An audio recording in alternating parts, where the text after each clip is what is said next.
welcome to the Healthy Choices Kitchen, and welcome to November. When we get to November, we start to think about the holidays, especially Thanksgiving. Especially here at the food pantry, we think a lot about Thanksgiving. And so today I'm going to make a very simple chili that uses two different ingredients that are often associated with Thanksgiving, but I'm going to use them in a different way. I'm going to be using turkey, and I'm going to be using pumpkin.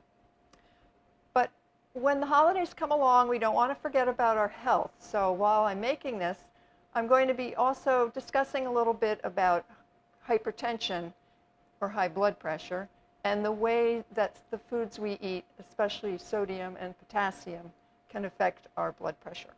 So I'll get started with the chili. This is a nice seasonal recipe. It's kind of fun to use pumpkin around this time of the year. And you can find it in the grocery store a lot more this time of the year than you can during the rest of the year, just in a can that looks like this.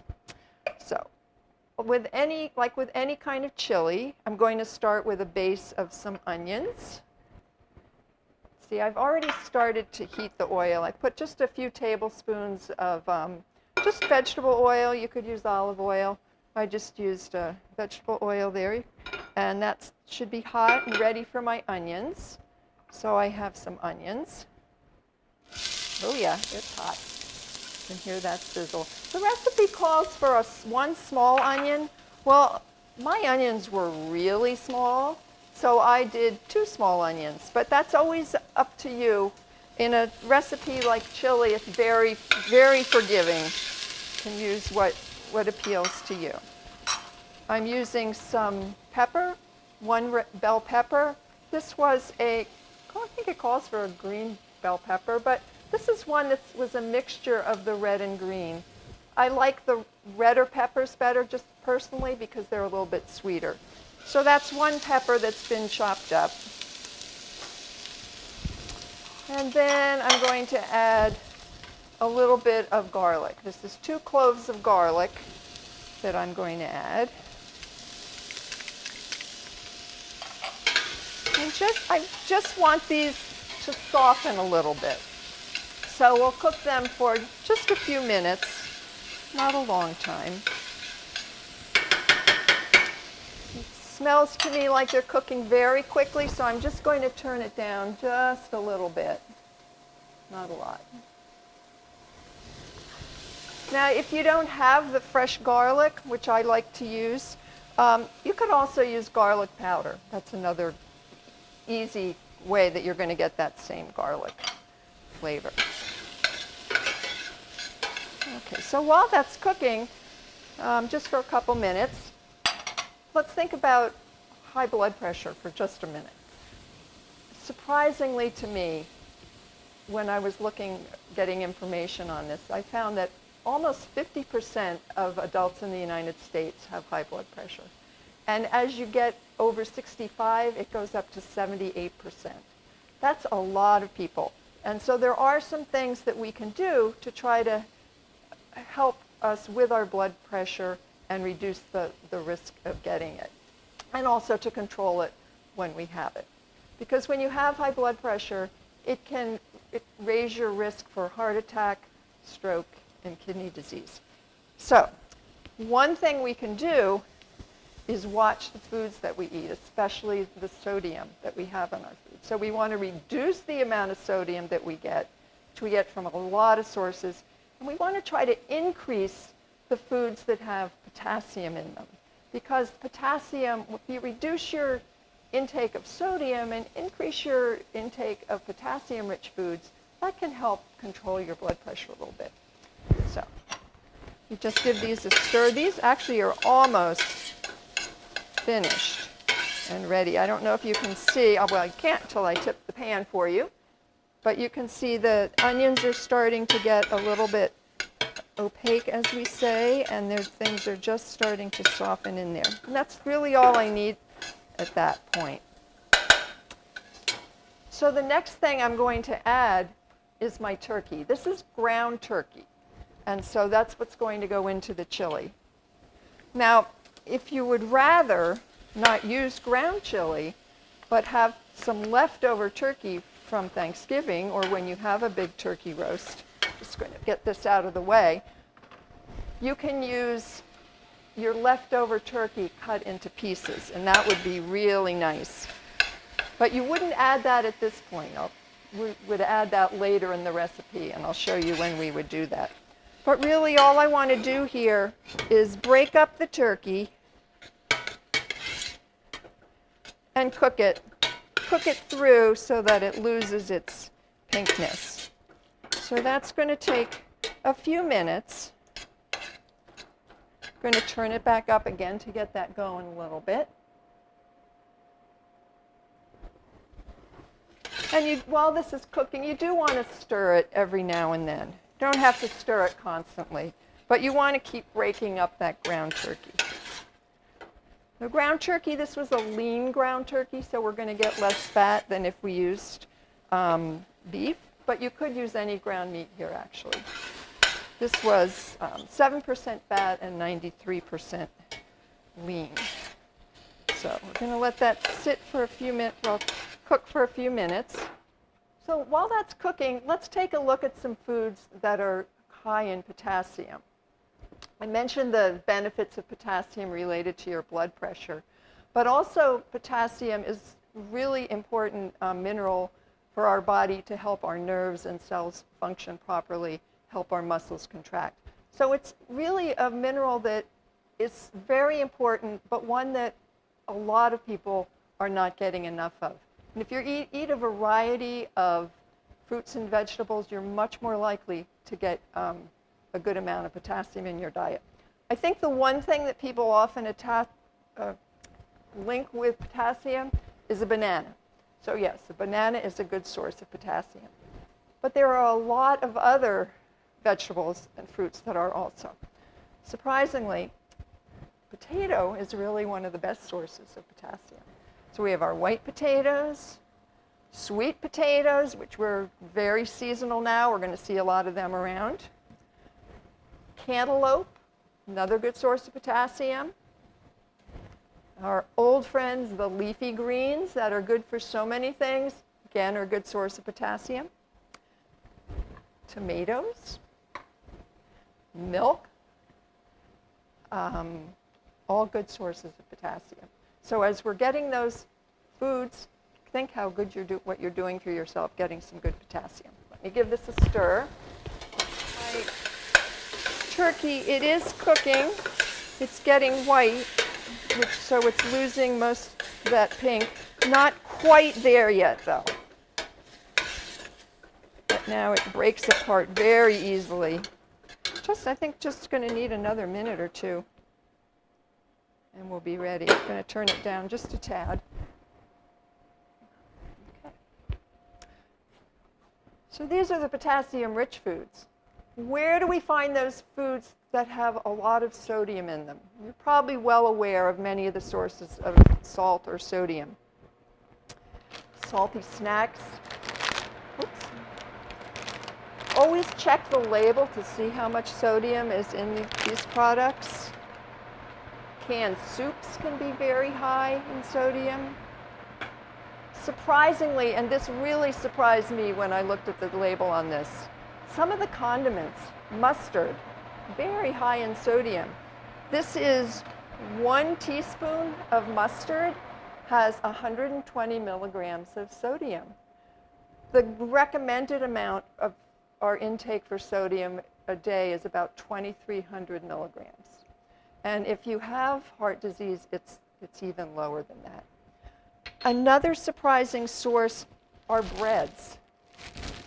It makes sense, you need some salt to make breads, but there can also be variability in how much sodium is in each one. In this one slice of this bread, there is 210 milligrams of sodium. So if you have a sandwich with 2 slices of bread, you're up to about 420 milligrams. If you put a teaspoon of mustard on it, you're over 500 milligrams of sodium before you even put anything inside your sandwich. And if you put something like cold cuts, ham, something like that, you're going to shoot up even higher. So just keep those things in mind when you're eating some of the processed foods, take a look at the label and see how much sodium. Look for items that are labeled low sodium or no salt, because it does make a difference. You want to lower the sodium and increase the potassium. Right, so, okay, oh, this looks good. I need that pot holder again, but very definitely just breaking that meat up a little bit more. And you can see that it's all cooked. Pink is gone. And now I'm going to add some spices to it. And that's another great way to reduce sodium in your diet, is use different herbs and different spices to flavor your food. So I have a variety here. I have some oregano I'm going to add. I have some cumin going to add. I have some chili powder I'm going to add. A little bit of pepper that I'm going to add. So in a recipe, the amounts given are guidelines for you. So maybe the first time you make this recipe, try these guidelines. But then if you say, ooh, that was too spicy, cut some out the next time you make it. Or if you say, ooh, that wasn't spicy enough, add more of the different ingredients. If you like a little spicy, add some cayenne to it. I'm not going to add it to this because people I'm giving it to don't like spice, but if you like hot, put some cayenne in and adjust it to the amount that you like. And that's going to give your chili a good flavor. So now we're going to add the next few ingredients, and then we're practically finished. You can see how easy this is to make. So the next thing I'm going to add is an old familiar ingredient. It's good to have in your cabinet, canned tomatoes. Again, surprisingly, canned tomatoes and tomato products, especially concentrated tomato products, are high and a good source of potassium. I'm not draining those. Sometimes we do drain things. The next ingredient is a favorite ingredient of mine. This is the canned pumpkin. Again, canned pumpkin is a good source of potassium. This is the plain pumpkin, 100% pumpkin. It's not one that has been sweetened, which sometimes they do have on the shelf at this time of the year. This is just plain pumpkin. It's high in potassium, it's high in fiber, it's high in vitamin A, which is good for our immune system, vitamin C, and it's low calorie, so it's really what we call nutrient dense. You're getting a lot of good things for you with not a lot of calories.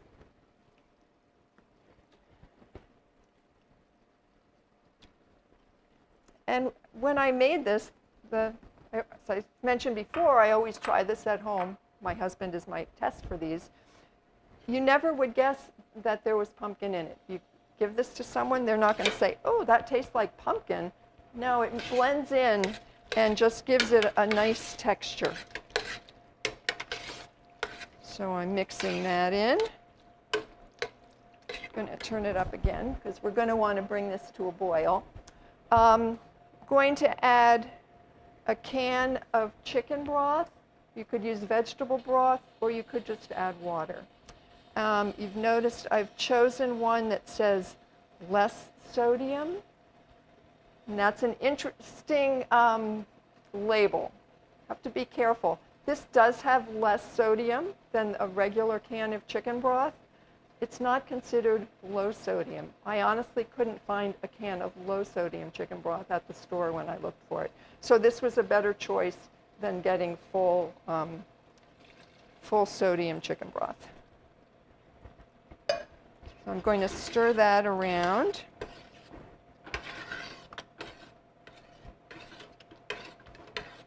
It looks good. My next ingredient that I'm going to add are some black beans. Whoops. And what I like to do with the beans is I drain them off, and I'm going to rinse them. I haven't rinsed them yet. because if I take these, after I've drained them, and then really rinse them with water, that's going to get rid of some of the sodium. They say up to about 30–35% of the sodium in a can of beans if you rinse it. So take the time to do that.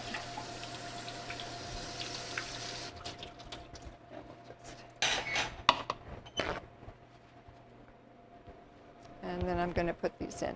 Now, of course, we know beans are great source of fiber, great source of protein, but guess what? They're a good source of potassium as well.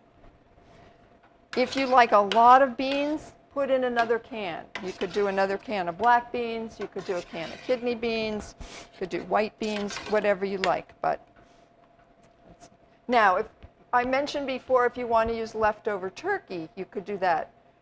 This is when you'd add the leftover turkey. You would take the turkey that you had, cut it into pieces, and put it into the soup so it heats with this right now. Just a word about leftovers on Thanksgiving.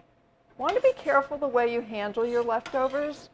So you really want to try to get your leftovers into the refrigerator within 2 hours of when they come out to keep them safe. And then you want to reheat them to about 165 degrees when you use them again. So I think that's it, everything in. Let me just show you what this looks like.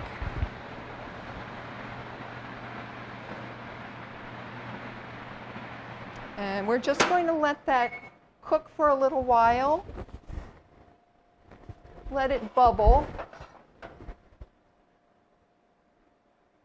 I'm going to bring it to a boil so it's bubbly, and then turn it down so it's just going to heat very gently, for about 20 minutes, say. That'll help the flavors meld together, and that will help everything get concentrated a little bit. So we're going to just let that cook, and then we'll come back to it. Okay, so this has been cooking for about 20 minutes. Looks great. Steaming, but not bubbling too much. And so I'm just going to give it a taste. It's going to be hot. Try to get all those good ingredients in one spoonful.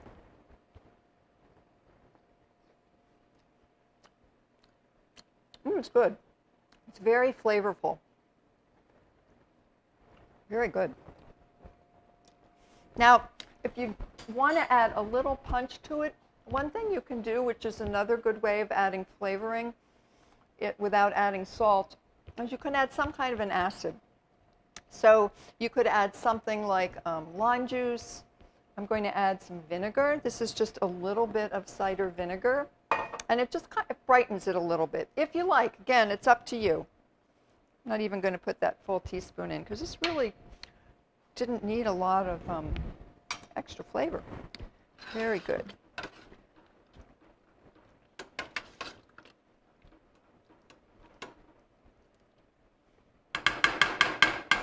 Let me taste it with the vinegar added.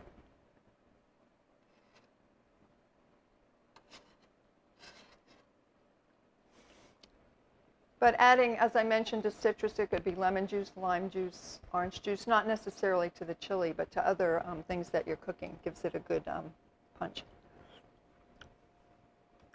Yeah, it just brightens it a little bit. Very, very good. So this is ready to dish up. You can eat it in a bowl. Could eat it over a grain if you wanted. Could add avocado if you'd like to the top. Leftovers make good nachos. And then if you'd like, get another spoon.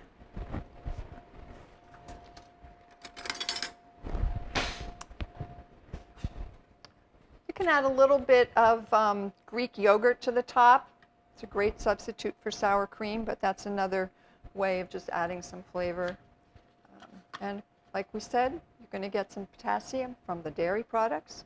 And you've created a wonderful, a seasonal chili that's low in sodium, high in potassium, tastes delicious, and people are going to really enjoy. So have a good holiday.